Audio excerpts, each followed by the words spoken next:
یہ سوال کیا گیا تھا کہ عورتوں کے مخصوص ایام کے اندر وہ کون سے افعال ہیں جو کرنے عورت کے لیے منع ہے، کون کون سے کام مخصوص ایام میں عورت نہیں کر سکتی۔ سب سے پہلی بات، عورت جو ہے وہ مخصوص ایام میں نماز نہیں پڑھ سکتی، اس کے لیے نماز معاف ہے۔ ان ایام کے اندر جتنی بھی نمازیں گزرے گی حیض و نفاس کے ایام کے اندر، وہ سب نمازیں عورت کے لیے معاف ہیں۔ عورت روزہ بھی نہیں رکھ سکتی، لیکن جو رمضان المبارک کے فرض روزے ہیں ان کی قضا عورت کے اوپر لازم ہے۔ نمازیں جو ہیں وہ تو معاف ہیں کیونکہ ان کی کثیر تعداد ہو جاتی ہے، اتنی نمازیں جو ہیں وہ ان کو دہرانا یہ مسئلہ ہے، لہذا شریعت نے نمازوں کو معاف کر دیا۔ لیکن رمضان کے روزے جو ہیں اگر ان ایام میں کچھ روزے قضا ہو گئے تو ان کو رکھنا یہ لازم ہے۔ عورتوں کو عموماً پتہ نہیں ہوتا، عورتیں سمجھتی ہیں شاید ہمارے لیے روزے بھی معاف ہیں۔ اس کے بعد عورتیں قرآن پاک کو نہیں پڑھ سکتی، نہ دیکھ کر نہ زبانی، کسی بھی صورت کے اندر مخصوص ایام میں عورتیں قرآن نہیں پڑھ سکتی۔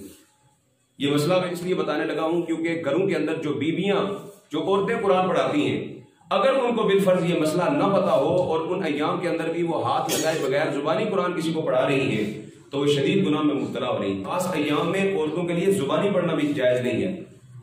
اگر کوئی عورت کوئی معلمہ بچوں کو قرآن پڑھاتی ہے تو اس کے لیے پھر طریقہ کار علماء نے یہ بتایا ہے کہ وہ ہجے کر کے الگ الگ حروف کر کے، مکمل کوئی بھی حرف نہ پڑھے، الگ الگ حروف کر کے اگر وہ ادا کر کے اس طریقے سے اگر وہ پڑھانے کی کوشش کرے تو اس طرح وہ پڑھا سکتی ہے۔ قرآن مجید کی ایک آیت کو بھی وہ نہیں پڑھ سکتی، حتیٰ کہ جس کاغذ کے اوپر ایک بھی آیت قرآن کی لکھی ہوئی ہو اس کو بھی نہیں چھو سکتی۔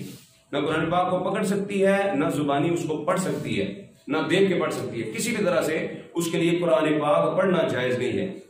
مخصوص ایام کے اندر عورت جو ہے وہ مسجد کے اندر داخل نہیں ہو سکتی۔ خاص کر کے یہ مسئلہ ان لوگوں کے لیے ہے جو مسجد کے ساتھ جن کی رہائشیں ہوتی ہیں یا مساجد کی ہی رہائشوں میں وہ لوگ رہ رہے ہوتے ہیں۔ عموماً مساجد کے ساتھ جو رہائشیں ہوتی ہیں وہاں پر علماء ہی رہتے ہیں، لیکن اگر اس سے ہٹ کے کوئی عام لوگ رہتے ہیں تو ان کو یہ مسئلہ لازمی بتایا جائے، کیونکہ اگر ان کو نہیں پتا وہ اس حالت کے اندر اگر وہ عورتیں ان کی مسجد کے حصے میں یا مسجد کی چھت میں بھی آ جاتی ہیں تو وہ شدید گناہ گار ہوں گی، کیونکہ مسجد کی چھت کا بھی وہی حکم ہے جو مسجد کے اندر کا حکم ہے۔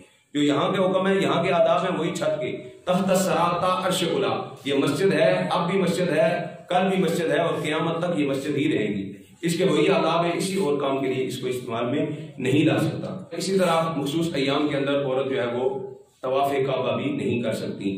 عورتوں کے بے شمار ہے مسائل ہیں اور جن کی پیچیدگیاں جو ہیں وہ مجمع عام کے اندر جن کا اظہار نہیں کیا جا سکتا، لیکن اپنی عورتوں کو مخصوص مسائل کے حوالے سے علماء کی لکھی ہوئی کتابیں جو عورتوں کے مسائل کے حوالے سے خصوصی طور پر کتابوں کی صورت میں ملتی ہیں وہ لازمی لا کر اپنے گھروں کے اندر رکھیں، تاکہ کوئی بھی شرعی فقہی مسئلہ اگر ان کو ضرورت ہو چکی تو وہ اپنی اس کتاب سے وہ جو ہے وہ تلاش کر لیں۔